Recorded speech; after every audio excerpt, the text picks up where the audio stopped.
ವಿಲೀಯತಾಂ ಶ್ರೀಕೃಷ್ಣಾರ್ಪಣಮಸ್ತು ಅಂತ ಭಗವಂತನಲ್ಲಿ ಇಟ್ಟು ಬಿಡಬೇಕು. ಆ ಕರ್ಮವನ್ನು ಭಗವಂತನಲ್ಲಿ ಇಟ್ಟು ಬಿಡಬೇಕು. ಕರ್ಮದ ಫಲ ನನಗೆ ಬೇಡ, ಕರ್ಮದ ಫಲದ ಆಸೆ ಇಲ್ಲ ನನಗೆ, ನಿನಗೆ ಪ್ರೀತಿ ಆದರೆ ಸಾಕು. ಇದು ಬ್ರಹ್ಮಣಿ ಆದಾಯ. ಬ್ರಹ್ಮನಲ್ಲಿ ಕರ್ಮವನ್ನು ಇಡುವುದು ಅಂದ್ರೆ ಹೀಗೆ, ಅಂದ್ರೆ ಕೃಷ್ಣಾರ್ಪಣೆ ಮಾಡೋದು. ನಾವು ಸುಮ್ಮನೆ ಶಬ್ದನೇ ಹೇಳ್ತಿರ್ತೇವೆ, ಅದೆಲ್ಲ ಭಾವನೆ ಇರುವುದಿಲ್ಲ ನಮಗೆ, ಅಷ್ಟೇ ಭಾವನೆ ಮಾತ್ರ ಇರುವುದಿಲ್ಲ. ಹಿಂದಿನವರು ನಮಗೆ ಹಾಗೆ ಹೇಳಿಕೊಟ್ಟಿದ್ದಾರೆ. ಸಂಕಲ್ಪ ಮಾಡಬೇಕು ಹೀಗೆ, ಕೃಷ್ಣಾರ್ಪಣೆ ಬಿಡಬೇಕು ಹೀಗೆ, ಸಂಕಲ್ಪ ಮಾಡುವಾಗ ಸಂಕಲ್ಪ ತ್ಯಾಗ ಮಾಡಬೇಕು. ಹಿಂದೆ ಹೇಳಿದಾಗೆ ಕೃಷ್ಣಾರ್ಪಣೆ ಬಿಡುವಾಗ ಫಲವನ್ನು ತ್ಯಾಗ ಮಾಡಬೇಕು. ಸಂಕಲ್ಪ ತ್ಯಾಗ, ಫಲ ತ್ಯಾಗ ಎರಡಿದೆ ಇಲ್ಲಿ. ಎರಡು ಸೇರಿದರೆ ಆ ಕರ್ಮ ಎಂಬುದು ಫಲವನ್ನು ಕೊಡ್ತದೆ. ಬ್ರಹ್ಮಣ್ಯಾದಾಯ ಕರ್ಮಾಣಿ ಸಂಗಂ ತ್ಯಕ್ತ್ವಾ. ಫಲದ ಸಂಘವನ್ನು ಬಿಡಬೇಕು, ಕರ್ಮದ ಸಂಘವನ್ನು ಕೂಡ ಬಿಡಬೇಕಂತೆ. ಕರ್ಮ ನನಗೆ ಫಲ ಕೊಡ್ತದೆ ಅಂತ ಕರ್ಮದಲ್ಲಿ ಒಂದು ಸಂಘ ಇರ್ತದೆ. ನಮಗೆ ಫಲದಲ್ಲಿ ಒಂದು ಆಸಕ್ತಿ ಇರ್ತದೆ, ಆ ಫಲಕ್ಕೆ ಸಾಧನವಾದ ಕರ್ಮದಲ್ಲೂ ಆಸಕ್ತಿ ಇರ್ತದೆ, ಆ ಕರ್ಮಕ್ಕೆ ಸಾಧನವಾದ ಶರೀರದಲ್ಲಿ ಆಸಕ್ತಿ ಇರ್ತದೆ, ಆ ಶರೀರಕ್ಕೆ ಇದು ಮನಸ್ಸಿನಲ್ಲಿ ಆಸಕ್ತಿ, ಎಲ್ಲದರಲ್ಲೂ ಆಸಕ್ತಿ. ಯಾಕೆ? ಮೂಲ ನಮಗೆ ಫಲದಲ್ಲಿ ಆಸಕ್ತಿ. ಫಲದಲ್ಲಿ ಆಸಕ್ತಿ ಇರುವುದರಿಂದ ಎಲ್ಲದರಲ್ಲೂ ಆಸಕ್ತಿ ನಮಗೆ. ಇದೇ ಲೇಪ. ಲೇಪ ಅಂತಂದ್ರೆ ಇದು ಯಾವುದನ್ನು ಬಿಡಲಾರೆ ಅಂತಂದ್ರೆ ನಿಜವಾಗಿ ಎಲ್ಲ ಬಿಡಬೇಕು, ನಿಜವಾಗಿ ಎಲ್ಲ ಬಿಡಬೇಕು. ನಾವು ಮೋಕ್ಷ ಕೇವಲ ಅಂತ ಕೈವಲ್ಯ ಅಂತ ಹೇಳಿದವಲ್ಲ, ನಾವೀಗ ಲಿಂಗ ಶರೀರದಿಂದ ಬದ್ಧರಾಗಿದ್ದೇವೆ, ಎಲ್ಲಾ ಪದಾರ್ಥಗಳು ನಮ್ಮನ್ನು ಬಂಧಿಸಿದ್ದೇವೆ. ಎಲ್ಲವನ್ನೂ ಕೂಡ ಬಿಟ್ಟು ನಾವು ಅಲ್ಲಿಗೆ ಹೋಗ್ಬೇಕು. ಇಲ್ಲಿ ಮೋಕ್ಷದಲ್ಲಿ ಆ ಮಹಾಲಕ್ಷ್ಮೀ ದೇವಿಯ ಮಡಿಲಲ್ಲಿ ಹೋಗಿ ಆನಂದವಾಗಿ ಮಲ್ಕೋಬೇಕು. ಅದು ಮೋಕ್ಷ. ಕೈವಲ್ಯ, ಕೇವಲ ಎಲ್ಲವನ್ನು ಬಿಡಬೇಕು. ನಾವು ಎಲ್ಲವನ್ನು ಬಿಡ್ತಾ ಇಲ್ಲ. ಫಲದ ಆಸೆ ಬಂತು ಅಂತಂದ್ರೆ ಅದರ ಹಿಂದಿನಿಂದ ಎಲ್ಲವೂ ಕೂಡ ಬೇಕಾಗುತ್ತೆ. ಫಲ ಬೇಕು, ಅದಕ್ಕೆ ಸಾಧನೀಭೂತವಾದ ಇಡೀ ಪ್ರಪಂಚ ಬೇಕು ನನಗೆ. ಯಾವುದನ್ನು ಬಿಡುವ ಹಾಗಿಲ್ಲ ನಾನು. ಶಾಟಿ ಸಂಸಾರ ಅಂತ ಹೇಳ್ತಾರೆ ನೋಡಿ, ಆ ಥರ. ಅದಕ್ಕೆ ಸಂಗಂ ತ್ಯಕ್ತ್ವಾ, ಫಲದಾಸೆಯನ್ನು ಬಿಡಬೇಕು, ಕರ್ತೃತ್ವವನ್ನು ಬಿಡಬೇಕು. ಎರಡನ್ನೂ ಕೂಡ ಬಿಟ್ಟು ಬ್ರಹ್ಮಣ್ಯಾದಾಯ ಕರ್ಮಾಣಿ ಸಂಗಂ ತ್ಯಕ್ತ್ವಾ ಕರೋತಿಯ ಲಿಪ್ಯತೆ ನ ಸ ಪಾಪೇನ. ಈ ರೀತಿ ಯಾರು ಕರ್ಮಾಚರಣೆ ಮಾಡ್ತಾನೆ ಅವನು ಪಾಪ ಕರ್ಮದಿಂದ ಲೇಪ ಹೊಂದುವುದಿಲ್ಲ. ಅಂದರೆ ಅರ್ಥಾತ್ ಮೋಕ್ಷ ಹೊಂದುತ್ತಾನೆ. ಮೋಕ್ಷ ಅಂದ್ರೆ ಇನ್ಯಾವುದೂ ಅಲ್ಲ, ಕರ್ಮ ಬಂಧ ಹೋಗುವುದೇ ಮೋಕ್ಷ. ಕರ್ಮ ಬಂಧ ಹೋಗುದು. ಈಗ ನಮ್ಮಲ್ಲಿ ಇಲ್ಲೇ ಇದ್ರೂ ತಪ್ಪೇನಲ್ಲ, ಜೀವನ್ ಮುಕ್ತ ಅಂತ ಹೇಳ್ತೇವೆ ನಾವು. ಇಲ್ಲೇ ಇರ್ತೇವೆ, ಅಲ್ಲಿಗೆ ಹೋಗ್ಬೇಕು ಅಂತೇನಿಲ್ಲ. ಇಲ್ಲಿದ್ರೂ ಕೂಡ ಪರವಾಗಿಲ್ಲ. ಬ್ರಹ್ಮದೇವರು ಹೇಳ್ತಾರಂತೆ ನನಗೆ ಮೋಕ್ಷ ಬೇಡ ಅಂತ ಹೇಳ್ತಾರಂತೆ. ಯಾಕೆ? ಅವರು ಜೀವನ್ ಮುಕ್ತರು. ಇಲ್ಲಿ ಎಲ್ಲರ ನಡುವೆ, ಎಲ್ಲಾ ಪದಾರ್ಥಗಳ ನಡುವೆ ಇದ್ದಾರೆ, ಆದ್ರೆ ಅಂಟಿಕೊಂಡಿರುವುದಿಲ್ಲ. ಅದಕ್ಕೆ ಇಂಥ ನಿರ್ಲೇಪ ಏನು ನಿರ್ಲಿಪ್ತತೆ ಅದು ಬ್ರಹ್ಮದೇವರಿಗೆ ವಾಯುದೇವರಿಗೆ ಮಾತ್ರ. ಆದ್ರಿಂದ ಅವರಿಗೆ ಮೋಕ್ಷನೂ ಬೇಡ ಅಂತಂತಾರೆ ಅವರು. ಯಾಕೆ ಬೇಕು? ಬಂಧ ಇಲ್ಲ, ಕರ್ಮ ಬಂಧ ಇಲ್ಲ, ಕರ್ಮ ಲೇಪ ಇಲ್ಲ. ಆ ರೀತಿ ನಾವು ನಿರ್ಲಿಪ್ತತೆಯನ್ನು ಸಂಪಾದನೆ ಮಾಡಲಿಕ್ಕೆ ಕಷ್ಟಪಡಬೇಕು, ಪ್ರಯತ್ನ ಮಾಡಬೇಕು. ಅದು ತತ್ವವಿತ್ತು ಅಂತ. ಆ ತತ್ವ ಇದೆಯಲ್ಲ, ಅದು ಸದಾಕಾಲ ಮನಸ್ಸಿನಲ್ಲಿ ಇದ್ದರೆ ಇದು ಸುಲಭ. ಅದು ಮರೆತು ಅಂತಂದ್ರೆ ಸಾಧ್ಯವಿಲ್ಲ, ಮರೀಬಾರದು. ಅದಕ್ಕೆ ಪುನಃ ಪುನಃ ಶ್ರವಣ ಮಾಡಬೇಕು. ಪುನಃ ಪುನಃ ಶ್ರವಣ. ಕೇಳಿದಷ್ಟು ಅಯ್ಯೋ ಹೇಳಿದ್ದ ವಿಷಯ ಪುನಃ ಪುನಃ ಹೇಳ್ತಿರಲ್ಲ ಅಂತ ಹೇಳಿದ ಹಾಗೆ ಆಕ್ಷೇಪ ಮಾಡಬಾರ್ದು. ಎಷ್ಟು ಸಲ ಕೇಳಿದರೂ ಕೂಡ ಅದು ಸಾಕು, ಪುನಃ ಪುನಃ ಅದನ್ನೇ ಕೇಳಬೇಕು. ಬ್ರಹ್ಮಣ್ಯಾಧಾಯ ಕರ್ಮಾಣಿ ಸಂಗಂ ತ್ಯಕ್ತ್ವಾ ಕರೋತಿ. ಪುನಃ ಪುನಃ ಅದಕ್ಕೆ ಹೇಳ್ತಾರೆ ಪುನಃ ಪುನಃ ಸ್ತೌತಿ ಅಂತ ಶ್ರೀಮದಾಚಾರ್ಯರು ಹೇಳ್ತಾ ಇದ್ದಾರೆ. ಪುನಃ ಪುನಃ ಇದೇ ಶಬ್ದ ಭಾಷ್ಯದಲ್ಲಿ ಶ್ರೀಮದಾಚಾರ್ಯರು ಹೇಳ್ತಾ ಇದ್ದಾರೆ. ಪುನಃ ಪುನಃ ಹೇಳ್ತಾ ಇದ್ದಾನೆ ಕೃಷ್ಣ. ಯಾಕೆ ಹೇಳಿದ್ದನ್ನೇ ಯಾತಕ್ಕೆ ಹೇಳ್ತಿದ್ದಾನೆ? ಎಷ್ಟು ಸಲ ಹೇಳಿದ್ರು ಕಡಿಮೆನೆ, ಪುನಃ ಪುನಃ ಹೇಳಬೇಕು. ಲಿಪ್ಯತೆ ನ ಸ ಪಾಪೇನ ಪದ್ಮಪತ್ರ ಮೀಮಾಂಭಸ. ಪುನಃ ಹೇಳ್ತಾ ಇದ್ದಾರೆ ಕಾಯೇನ ವಾಚ ಬುದ್ಧ್ಯ, ಕಾಯೇನ ಮನಸಾ ಬುದ್ಧ್ಯ ಕೇವಲೈ ಇಂದ್ರಿಯೈರಪಿ ಯೋಗಿನಃ ಕರ್ಮ ಕುರುವಂತಿ ಸಂಗಂ ತ್ಯಕ್ತ್ವಾ ಆತ್ಮ ವಿಶುದ್ಧಯೇ. ಈ ರೀತಿ ಕರ್ಮಾಚರಣೆ ಯಾವತ್ತೂ ಮಾಡಬೇಕು?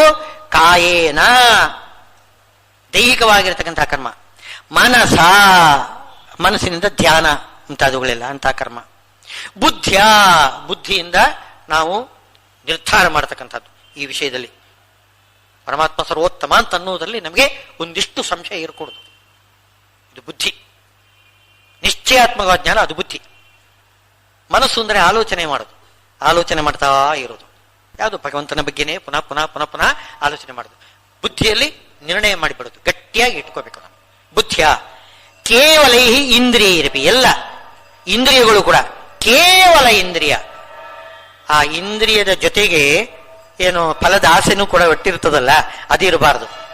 ಕೇವಲ ಇಂದ್ರಿಯಗಳು ಕೆಲಸ ಮಾಡ್ಬೇಕಂತ, ಫಲದ ಆಸೆ ಬಿಡಬೇಕು ಅಂತ ಅರ್ಥ. ಕೇವಲ ಇಂದ್ರಿಯರಪಿ ಯೋಗಿನಃ ಕರ್ಮ ಕುರುವಂತಿ ಸಂಗಂ ತ್ಯಕ್ತ್ವಾ ಆತ್ಮವಿಶುದ್ಧಿ. ಯೋಗಿನಃ, ಯೋಗಿನ ಅಂತಂದ್ರೆ ಯೋಗಾಭ್ಯಾಸ ಮಾಡ್ತಕ್ಕಂಥವ್ರು ಅಂದ್ರೆ ಆ ಯೋಗ ಅಲ್ಲ, ಇಲ್ಲಿ ಹೇಳ್ತಕ್ಕಂಥ ಕರ್ಮಯೋಗ. ಕರ್ಮಯೋಗ ಮಾಡತಕ್ಕಂಥವರು ಏನ್ ಮಾಡ್ತಾರೆ? ಕರ್ಮ ಕುರುವಂತಿ. ಯಾತಕ್ಕೆ ಅಂತಂದ್ರೆ ಆತ್ಮವಿಶುದ್ಧಯೇ. ಇದರಿಂದ ಏನಾಗ್ತದೆ? ಅಂತಃಕರಣ ಶುದ್ಧವಾಗ್ತದೆ. ನಮ್ಮಲ್ಲಿ ಅಂತಃಕರಣ ಅಶುದ್ಧವಾಗಿದೆ ಅಂದ್ರೆ ಅರ್ಥವೇನು? ನಾನಾ ರೀತಿಯ ಆಸೆಗಳು ತುಂಬಿಕೊಂಡಿದೆ. ಫಲದ ಆಸೆ, ಲೌಕಿಕವಾದ ಫಲದ ಆಸೆ ತುಂಬಿಕೊಂಡಿದೆ. ಪರಮಾತ್ಮನ ಅನುಗ್ರಹ ಬೇಕು. ಯಾತಕ್ಕೆ ಅಂತಂದ್ರೆ ಈ ಲೌಕಿಕವಾದ ಫಲದ ಒಂದು ಅನುಭವ ಬರಬೇಕು ಅಂತ ಆಸೆ. ಪರಮಾತ್ಮನ ಅನುಗ್ರಹ ಆಯಿತು ಅಂತಂದ್ರೆ ಲೌಕಿಕದ ಫಲ ನಮ್ಗೆ ಸಿಗ್ತದೆ. ಅಂತೂ ಮನಸ್ಸು ಅಶುದ್ಧ. ಪರಮಾತ್ಮನ ಅನುಗ್ರಹದ ಆಸೆ ಇದೆ, ಇಲ್ಲ ಅಂತಲ್ಲ, ಆದರೆ ಅದು ಶುದ್ಧವಾಗಿರುತ್ತೆ. ಮನಸ್ಸು ಶುದ್ಧ ಆಗಿರ್ಬೇಕಾಗಿದ್ರೆ ನನಗೆ ಪರಮಾತ್ಮನ ಅನುಗ್ರಹ ಒಂದೇ ಸಾಕು. ಪ್ರವರ್ಧತಾಂ ಭಕ್ತಿರಲಂ ಕ್ಷಣೇ ಕ್ಷಣೆ. ಹನುಮಂತ ದೇವರು ಕೇಳ್ತಾರೆ, ಶ್ರೀರಾಮಚಂದ್ರ ಎಲ್ಲರಿಗೂ ಕೂಡ ಏನೋ ಬೇಕಾದ್ದನ್ನು ಕೊಡ್ತಾ ಇದ್ದೇನೆ, ಎಲ್ಲ ಬೇಕಾದ್ದನ್ನು ಕೇಳಿ ಅಂತಂದ್ರೆ ಹನುಮಂತ ದೇವರು ಏನೋ ಮದುವೆ ಮಾಡೆಂದ ಬಾರದಿತ್ತೆ ಅಂತಾರ ದಾಸರು ಕೇಳ್ತಾ ಇದ್ದಾರೆ. ಏನು ಪದದಿ ಪಾಷಾಣ ಪೆಣ್ಣ ಮಾಡಿದಾಗೆ ಇದೇನು ಸೋಜಿಗ, ನೀ ಬಯಸಲ್ಲೊಲ್ಲೆ, ನಿನಗೆ ಬೇಕಾಗಿಲ್ಲ, ಒಂದು ಮದುವೆ ಮಾಡಿಸು, ಇನ್ನೇನು ಬೇಡ ನನಗೆ ಅಂತ ಹೇಳ್ಬೋದಾಗಿತ್ತು. ಹನುಮಂತ ದೇವರು ಬ್ರಹ್ಮಚಾರಿಯಾಗೆ ಉಳಿದ್ಬಿಟ್ಟಿದ್ದಾರೆ.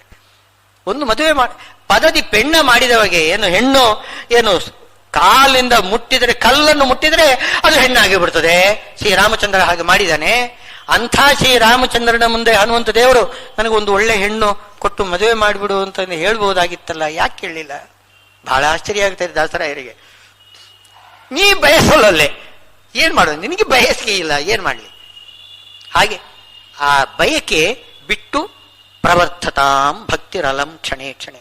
ನಿನ್ನ ಭಕ್ತಿಯ ಆನಂದದ ಮುಂದೆ ಇದೆಲ್ಲ ಯಾವ ಆನಂದವೂ ಕೂಡ ಅದು ಕ್ಷುಲ್ಲಕ, ಲೌಕಿಕ ಆನಂದ. ಮೇಲ್ನೋಟಕ್ಕೆ ಸುಂದರವಾಗಿ ಕಾಣಿಸ್ತದೆ, ಮುಟ್ಟಿ ನೋಡಿದರೆ ಏನು ಸ್ವಾರಸ್ಯ ಇಲ್ಲ. ನಿಜವಾಗಿಯೂ ಕೂಡ ಆನಂದ ಅಂದರೆ ಅಲೌಕಿಕವಾದ ಆನಂದ ಇದೆ ನೋಡಿ, ಮರೆತು ಬಿಡ್ತೇವೆ ನಾವು. ಭಗವಂತನನ್ನು ಆಲೋಚನೆ ಮಾಡ್ತಾ ಲೋಕವನ್ನೆಲ್ಲ ಮರೀತಕ್ಕಂಥ ಆ ಒಂದು ಆನಂದ ಇದೆಯಲ್ಲ, ಅದರ ಮುಂದೆ ಯಾವುದೂ ಆನಂದ ಅಲ್ಲ. ಆ ಭಾವನೆಯಿಂದ ಏನು ಮಾಡಬೇಕು? ಯೋಗಿನಃ ಕರ್ಮ ಕುರುವಂತಿ, ಮನಸ್ಸನ್ನು ಶುದ್ಧ ಮಾಡಿಕೊಳ್ಳುವುದಕ್ಕೆ. ಶುದ್ಧ ಮಾಡಿಕೊಳ್ಳುವುದು ಅಂದ್ರೆ ಅರ್ಥವೇನು? ನನಗೆ ಭಗವದ್ ಅನುಗ್ರಹ ಆಗಬೇಕು ಅಂತ ಒಂದೇ ಒಂದು ಆಸೆ, ಇನ್ಯಾವುದೂ ಬೇಡ ಅಂತಕ್ಕಂಥ ಒಂದು ಭಾವನೆ ಇದ್ರೆ ಭಗವಂತನ ಬಗ್ಗೆ ಇನ್ನಷ್ಟು ತಿಳ್ಕೊಳ್ಳೋಣ ಅಂತ ಆಸೆ ಬರ್ತದೆ.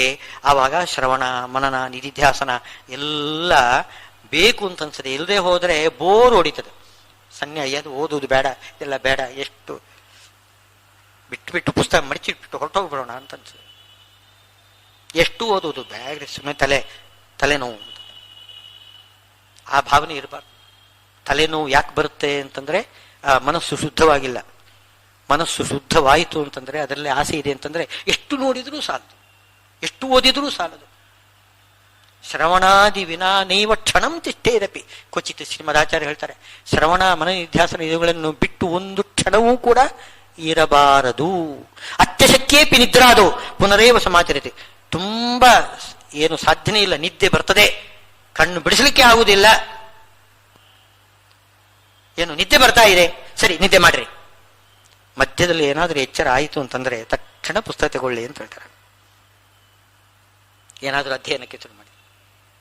ಅಯ್ಯೋ ನಿದ್ದೆ ಬರಲಿಲ್ಲ ಅಂತ ದುಃಖ ಪಡಬೇಡಿ, ನಿದ್ದೆ ಬರಲಿಲ್ಲ ಒಳ್ಳೇದಾಯ್ತು ಅಂತ ಆ ರೀತಿ ತಿಳ್ಕೋಬೇಕು. ನಿದ್ದೆ ಬರಲಿಲ್ಲ ಅಂತ ಒಂದು ದುಃಖದಿಂದ ವ್ಯಥೆಯಿಂದ ಪುನಃ ನಿದ್ರೆ ನಾಶ ಆಗುತ್ತೆ. ನಿದ್ದೆ ಬರುವುದಿಲ್ಲ. ಯಾಕೆ ಅಂತಂದ್ರೆ ಅದೇ ಒಂದು ದುಃಖ. ಹಾಗೆ ಮಾಡಬಾರ್ದು. ನಿದ್ದೆ ಬರಲಿಲ್ಲ ಅಂದ್ರೆ ಒಳ್ಳೇದಾಯ್ತು, ಸ್ವಲ್ಪ ಪುಸ್ತಕ ನೋಡೋಣ. ಪುಸ್ತಕ ನೋಡಿಬಿಟ್ರೆ ತಕ್ಷಣ ನಿದ್ದೆ ಬರ್ತದೆ.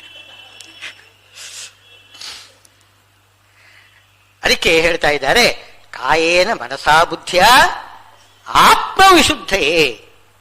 ಆತ್ಮಶುದ್ಧಿಗೋಸ್ಕರ, ಆತ್ಮ ಅಂತಂದ್ರೆ ಇಲ್ಲಿ ಮನಸ್ಸು ಅಂತ ಅರ್ಥ. ಮನಸ್ಸಿನ ಶುದ್ಧಿಗೋಸ್ಕರ, ಅಂತಃಕರಣದ ಶುದ್ಧಿಗೋಸ್ಕರ ಇದನ್ನೇ ಹೇಳುವುದು. ಕರ್ಮದಿಂದ ಅಂತಃಕರಣ ಶುದ್ಧಿ ದ್ವಾರ ಶ್ರವಣ ಮನನಾದಿಗಳೆಲ್ಲ ಆಗಿ ಆಮೇಲೆ ಜ್ಞಾನ ಬರ್ತದೆ. ಕರ್ಮದಿಂದ ಮನಸ್ಸು ಶುದ್ಧ ಆಗುವುದು ಹೇಗೆ? ಕರ್ಮಕ್ಕೂ ಮನಸ್ಸಿಗೂ ಏನು ಸಂಬಂಧ ಅಂತಂದ್ರೆ, ಕರ್ಮ ಎರಡು ರೀತಿ, ಸಕಾಮ ಕರ್ಮ, ನಿಷ್ಕಾಮ ಕರ್ಮ. ಸಕಾಮ ಕರ್ಮ ಅಂದ್ರೆ ಲೌಕಿಕವಾಗಿರ್ತಕ್ಕಂಥ ಪ್ರಯೋಜನದ ಉದ್ದೇಶದಿಂದ ಕರ್ಮ ಮಾಡಿದರೆ ಮನಸ್ಸು ಇನ್ನಷ್ಟು ಹಾಳಾಗ್ತದೆ, ಕೆಟ್ಟು ಹೋಗ್ತದೆ.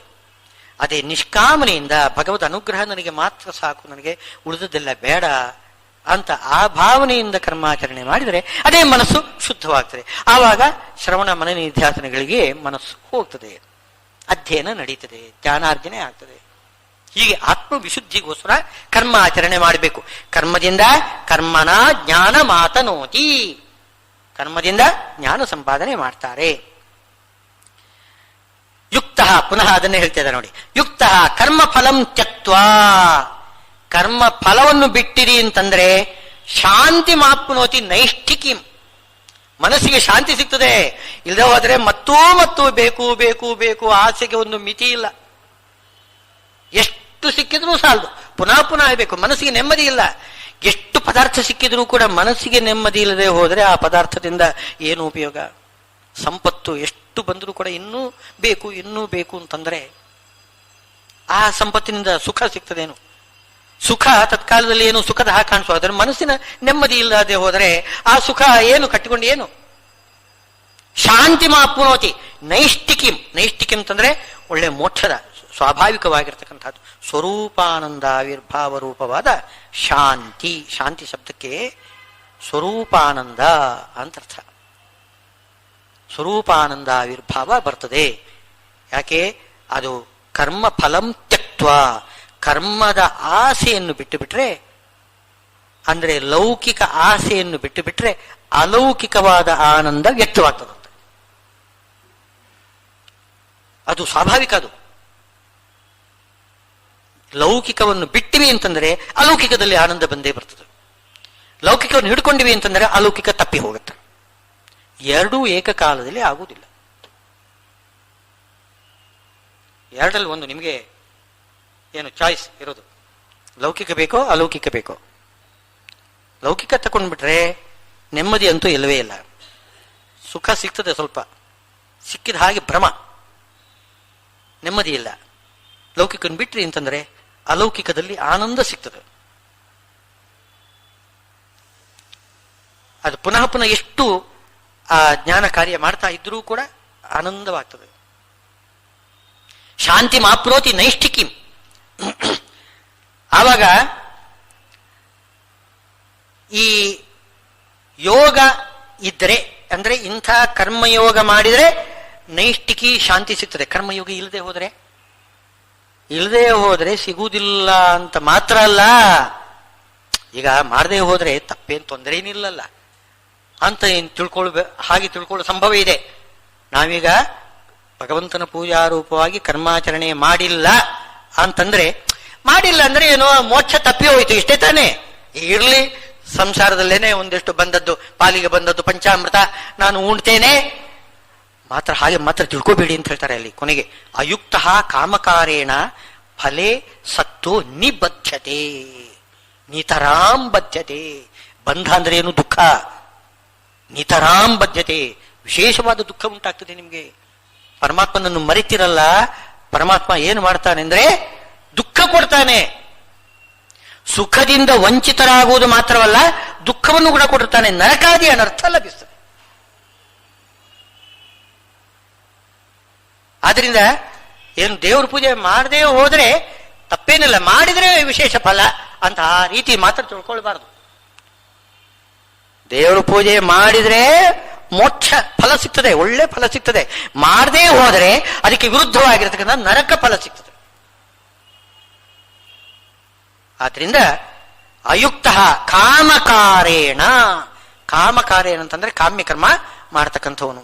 ಯೋಗ ಇಲ್ಲ, ಯೋಗ ಇಲ್ಲ ಅಂತಂದ್ರೆ ಹಿಂದೆ ಹೇಳಿದ ಆ ಕರ್ಮಯೋಗ ಇಲ್ಲ. ಕರ್ಮಯೋಗ ಮಾಡದೇನೆ ಕೇವಲ ಕಾಮ್ಯ ಕರ್ಮಗಳನ್ನು ಮಾಡ್ತಾ ಬಂದರೆ ಅವನು ಇಷ್ಟಾಪೂರ್ತಂ ಮನ್ಯಮಾನಾವರಿಷ್ಠಂ ನಾಣ್ಯಶ್ರೇಯೋ ವೇದೆಯಂತೆ ಪ್ರಮೂಢ, ಮೂಢರು ಅಂತ ಬೈದು ಬಿಟ್ಟಿದ್ದಾರೆ ವೇದದಲ್ಲಿ.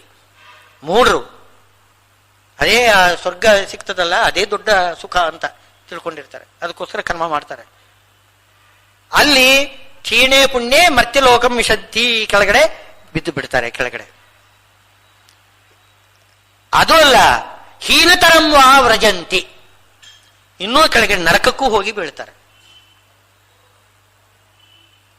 ಅದರಿಂದ ಬಹಳ ಅಪಾಯ ಇದೆ ಕರ್ಮಾಚರಣೆ, ಬಹಳ ಅಪಾಯ. ಬಹಳ ಜಾಗರೂಕತೆಯಿಂದ ಅದನ್ನು ನಾವು ಯೋಗ ರೂಪವಾಗಿ ಮಾಡಬೇಕು. ಕರ್ಮಾಚರಣೆ ಯಾವ ರೀತಿಯಾದರೂ ಮಾಡಿದ್ರು ಸರಿ, ಆ ರೀತಿ ತಿಳ್ಕೊಳ್ಬಾರ್ದು. ಯೋಗ ರೂಪವಾಗಿ ಮಾಡಬೇಕು, ಭಗವಂತನ ಪೂಜಾ ರೂಪವಾಗಿ ಮಾಡಬೇಕು. ಅಯುಕ್ತ ಕಾಮಗಾರೇಣ ಫಲೇ ಸಕ್ತೋ ನಿಬದ್ಧತೆ. ಸರ್ವಕರ್ಮಾಣಿ ಮನಸ ಸನ್ಯಸ್ಯ ಆಸ್ತೆ ಸುಖಂ ವಶೀ. ಅವನಿಗೆ ಎಲ್ಲ ಕರ್ಮಗಳನ್ನು ಮನಸಾ ಸನ್ಯಸ್ಯ, ಕರ್ಮಗಳನ್ನು ಬಿಡುವುದಲ್ಲ, ಮನಸ ಎಂಬ ಶಬ್ದ ಇದೆ. ಮನಸ್ಸಿನಿಂದ ತ್ಯಾಗ ಮಾಡಬೇಕಂತೆ.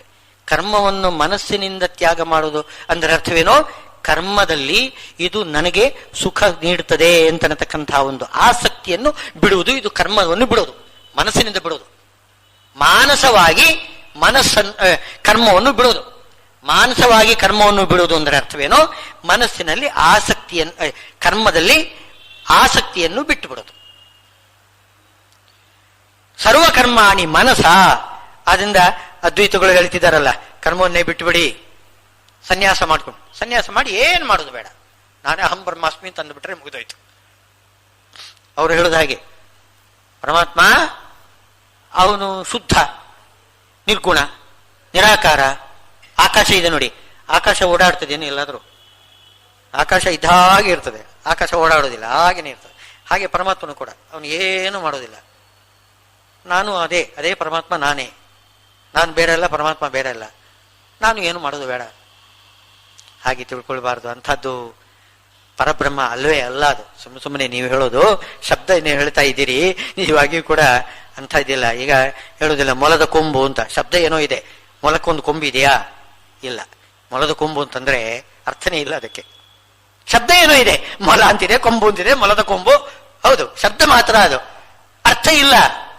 ಹಾಗೆ ನಿರ್ಗುಣ ಬ್ರಹ್ಮ ಅಂತ ಅನ್ನೋದಿದೆಯಲ್ಲ, ನಿರಾಕಾರ ನಿಷ್ಕ್ರಿಯವಾದ ಬ್ರಹ್ಮ ಪರಮಾತ್ಮ ಅಂತಂದೊಂದು ಶಬ್ದನೇ ತಪ್ಪದು. ಯಾಕೆ? ಸರ್ವಕರ್ತ, ಎಲ್ಲವನ್ನು ಮಾಡತಕ್ಕಂಥವನು ಅವನು ಪರಮಾತ್ಮ, ಎಲ್ಲ ಮಾಡತಕ್ಕಂಥವನು ಅವನು. ಅವನಲ್ಲಿ ಕ್ರಿಯೆ ಇಲ್ಲ ಅಂತಂದ್ರೆ ಹೇಗಾಗುತ್ತೆ? ಅಂಥ ಸರ್ವಕರ್ತನಾಗಿರೋದ್ರಿಂದ ಭಗವಂತನನ್ನು ನಾವು ಬಿಟ್ಟು ಅವನಲ್ಲಿ ಕರ್ಮ ಇಲ್ಲ ಅಂತ ತಿಳ್ಕೊಳ್ಳೋದು, ಆ ಪರಮಾತ್ಮ ನಾನೇ ಅಂತ ತಿಳ್ಕೊಳ್ಳೋದು, ಆಮೇಲೆ ಪೂಜೆ ರೂಪವಾಗಿ ಕರ್ಮ ಮಾಡದೇ ಇರೋದು, ಒಂದಕ್ಕೊಂದು ಒಂದು ಮೇಲಿನ ಅಪರಾಧಗಳು, ಹೆಚ್ಚಿನ ಅಪರಾಧಗಳು. ಹಾಗೆಲ್ಲ ಮಾಡ್ತಾ ಹೋದ್ರೆ ನರಕ ಅಂತ ಹೇಳ್ತಾರೆ. ಸರ್ವಕರ್ಮಾಣಿ ಮನಸ. ಆದ್ರಿಂದ ಏನು ಮಾಡಬೇಕು? ಸರ್ವಕರ್ಮಗಳನ್ನು ಮನಸ್ಸಿನಿಂದ ನ್ಯಾಸ ಮಾಡಬೇಕು, ಪರಿತ್ಯಾಗ ಮಾಡಬೇಕು. ಪರಿತ್ಯಾಗ ಮಾಡುವುದಿದ್ರೆ ಕರ್ಮವನ್ನು ಮಾಡದೇ ಬಿಡುವುದಲ್ಲ, ಕರ್ಮವನ್ನು ಮಾಡಬೇಕು, ಅದರಲ್ಲಿ ಆಸಕ್ತಿಯನ್ನು ಬಿಡಬೇಕು. ಆಗ ಸುಖಂ ವಶೀಯಾಸ್ತೆ, ಸುಖವಾಗಿರ್ತಾನಂತೆ ಅವನು. ಆಗ ಏನಾಗ್ತದೆ? ಪರಮಾತ್ಮನೇ ಮಾಡಿಸ್ತಾ ಇದ್ದಾನೆ ಅಂತ ಈ ರೀತಿ ಹೇಳಿದರೆ ಅವಾಗ ನವದ್ವಾರೇ ಪುರೇ ದೇಹಿ ನೈವ ಕುರುವನ್ ನಕಾರಯನ್. ನವದ್ವಾರ, ಶರೀರದಲ್ಲಿ ನವದ್ವಾರಗಳಿವೆ ನೋಡಿ. 2 ಕಣ್ಣು, 2 ಕಿವಿಗಳು, 2 ಮೂಗು ಹೊಳ್ಳೆಗಳು, ಬಾಯಿ, ಆಮೇಲೆ ಮಲದ್ವಾರ, ಮೂತ್ರದ್ವಾರಗಳು, 9 ದ್ವಾರಗಳಿವೆ. ಇಂಥ ಶರೀರ ದ್ವಾರ ಏನು ತೊಂದರೆ, ಇದರಲ್ಲಿ ಬರುವುದು ಹೋಗುವುದು ಎಲ್ಲ ಇದ್ದೇ ಇರ್ತದೆ. ವಿಷಯ ಪದಾರ್ಥಗಳು ಬರುವುದು ಹೋಗುವುದು ಈ ಶರೀರದಲ್ಲಿ 9 ದ್ವಾರ. ಒಂದೇ ಬಾಗಿಲಾದರೆ ಸ್ವಲ್ಪ ಕಷ್ಟ, ಸ್ವಲ್ಪ ಅದನ್ನು ಬಂಧನ ಮಾಡಿಬಿಡ್ಬೋದು. 9 ದ್ವಾರ ಇದೆ, ಅದನ್ನು ಹೇಗಪ್ಪ ಏನ್ ಮಾಡೋದು? ಬಂಧನ ಮಾಡೋದು ಬಹಳ ಕಷ್ಟ ಇದೆ. ನವದ್ವಾರ ಶರೀರವನ್ನು ಕಾಪಾಡೋದು ಬಹಳ ಕಷ್ಟ ಇದೆ. ಆದ್ರಿಂದ ಅದು ನವದ್ವಾರ ಮತ್ತು ಹೇಳ್ತಾ ಇದ್ದಾರೆ. ಹೊರಗಡೆಯಿಂದ ಆ ವಿಷಯ ಪದಾರ್ಥಗಳು ಬರ್ತವೆ ಹೋಗ್ತವೆ, ಬರ್ತವೆ ಹೋಗ್ತವೆ. ಎಷ್ಟು ಅಂತ ನಾವು ಎಲ್ಲಾ ದ್ವಾರಗಳನ್ನು ಬಂಧನ ಮಾಡ್ಲಿಕ್ಕೆ ಆಗ್ತದೇನು? ಆಗುವುದಿಲ್ಲ. ಅಂಥ ನವದ್ವಾರ ದೇಹದಲ್ಲಿಯೂ ಕೂಡ ನೈವ ಕುರುವನ್ ನ ಕಾರಯನ್, ಅವನೇನು ಏನು ಮಾಡಬೇಕು? ದ್ವಾರ ಬಂಧನ ಮಾಡೋದು ಬೇಡ, ಏನು ಬೇಡ. ನೈವ ಕುರುವನ್, ನಾನು ಮಾಡ್ತೇನೆ ಅಂತ ಒಂದು ಅಭಿಮಾನವನ್ನು ಬಿಟ್ಟು ಬಿಡ್ಲಿ ಸಾಕು, ಇನ್ನೇನು ಬೇಡ. ಉಪಾಯ ಇದು. ನಾನು ಮಾಡ್ತೇನೆ ಅಂತ ಅನ್ನೋದನ್ನು ಬಿಟ್ಟು ಬಿಡಿ. ಪರಮಾತ್ಮ ಮಾಡಿಸ್ತಾ ಇದ್ದಾನೆ. ಆನಂದೋ ಆನಂದ. ಏನ್ ನಮಗೆ ಯಾವುದರ ಭಯನೂ ಕೂಡ ಇಲ್ಲ. ಅವಾಗ ಯಾವ ಪದಾರ್ಥಗಳು ಒಳಗಡೆ ಬರುವುದಿಲ್ಲ, ಹೊರಗಡೆ ಹೋಗುದಿಲ್ಲ. ಆ ಇಂದ್ರಿಯಗಳು ಏನು ಮಾಡ್ತವೆ? ಪರಮಾತ್ಮನು ಒಳಗಡೆ ಹೊರಗಡೆ ಹೋಗ್ತಾ ಇದ್ದಾನೆ. ನಮ್ಮ ನವದ್ವಾರಗಳಿಂದ ಒಳಗಡೆ ಹೊರಗಡೆ ಯಾರು ಪರಮಾತ್ಮನೇ ಹೋಗಿ ಬರ್ತಾ ಇದ್ದಾನೆ. ನಿರ್ಭಯ ಇದು. ನಮಗೆ ಆಪ್ತನಾಗಿರತಕ್ಕಂತಹ ಭಗವಂತ ಬಂದು ಹೋಗತಕ್ಕಂತಹ ದಾರಿ, ದ್ವಾರ ಬಾಗಿಲು, ಅದು ನಮಗೆ ಆನಂದಕರವಾಗಿರ್ತಕ್ಕಂಥದ್ದು, ನಿರ್ಭಯವಾಗಿರ್ತಕ್ಕಂಥದ್ದು. ಆ ಪರಮಾತ್ಮನ ಭಾವನೆ ಇಲ್ಲದೆ ಹೋದರೆ ಹೊರಗಡೆ ಕಾಮಕ್ರೋಧಾದಿಗಳು, ಆ ವಿಷಯ ಪದಾರ್ಥಗಳು ಬಂದು ಹೋಗುವುದು, ಭಯ ಆತಂಕಗಳು ಯಾವತ್ತೂ ಕೂಡ ಬಿಟ್ಟಿದ್ದಲ್ಲ ಶರೀರದಲ್ಲಿ. ಅದಕ್ಕೆ ಸುಖಂ, ಒಳ್ಳೆ ಸುಖವಾಗಿ ಅವನು ಇರ್ತಾನಂತೆ. ಈ ನವದ್ವಾರದ ಶರೀರದಲ್ಲಿ ಭಗವಂತನ ಆ ಒಂದು ವಿಶೇಷ ಲೀಲೆಯನ್ನು ನೋಡ್ತಾ, ಭಗವಂತನ ಮನೆ ಇದು, ಅವನ ಮನೆಗೆ ಬಂದು ಹೋಗ್ತಿರ್ತಾನೆ ಭಗವಂತ. ಹೃದಯದಲ್ಲಿ ಇರ್ತಾನೆ ಅಲ್ಲೇ ಭಗವಂತ. ಅವನು ಹೊರಗಡೆ ಹೋಗ್ತಾನೆ, ಒಳಗಡೆ ಬರ್ತಾನೆ, ಒಳಗಡೆ ಹೋಗ್ತಾನೆ. ಎಲ್ಲ ನವದ್ವಾರಗಳಿಂದಲೂ ಅವನೇ ತನ್ನ ಸಾಮ್ರಾಜ್ಯ ನಡೆಸ್ತಾ ಇದ್ದಾನೆ. ನಾನು ಅವನ ಜೊತೆಗೆ ಕೂತ್ಕೊಂಡು ಆನಂದ ಪಡ್ತಾ ಇದ್ದೇನೆ. ಈ ಮನೆಯಲ್ಲಿ ನಂದನವನ ಆಗ್ತದೆ. ಆವಾಗ ಮನೆ ಎಂಬುದು ಸುಂದರವಾದ ನಂದನವನ ಆಗ್ತದೆ. ಇಲ್ಲದೆ ಹೋದರೆ ನರಕ. ಅಲ್ಲಿ ಎಲ್ಲಾ ಪದಾರ್ಥಗಳು ಹೊರಗಡೆಯಿಂದ ಎಲ್ಲ ನಮಗೆ ಶತ್ರುಗಳು ಬರ್ತಾರೆ. ಆ ದುರ್ಗಂಧಗಳು, ದುಷ್ಟ ರೂಪಗಳು, ಎಲ್ಲಾ ಇಂದ್ರಿಯಗಳಿಗೂ ಕೂಡ ದುಃಖ ಕೊಡ್ತಕ್ಕಂತಹ ಪದಾರ್ಥಗಳೆಲ್ಲ ಬರ್ತವೆ ಹೋಗ್ತವೆ. ಆದ್ರೆ ಸುಖವಾಗಿ ಇರಬೇಕು ಈ ಮನುಷ್ಯ ಶರೀರದಲ್ಲಿ ಅಂತಂದ್ರೆ ನಾವೇನ್ ಮಾಡಬೇಕು? ಎಲ್ಲ ಭಗವಂತನೇ ಮಾಡಿಸ್ತಾನೆ ಅಂತ ಕರ್ಮವನ್ನೆಲ್ಲ ಭಗವಂತನಿಗೆ ಸಮರ್ಪಣೆ ಮಾಡಬೇಕು. ನವದ್ವಾರೇ ಪುರೇ ದೇಹಿ ನೈವ ಕುರುವನ್ ನಕಾರಯನ್.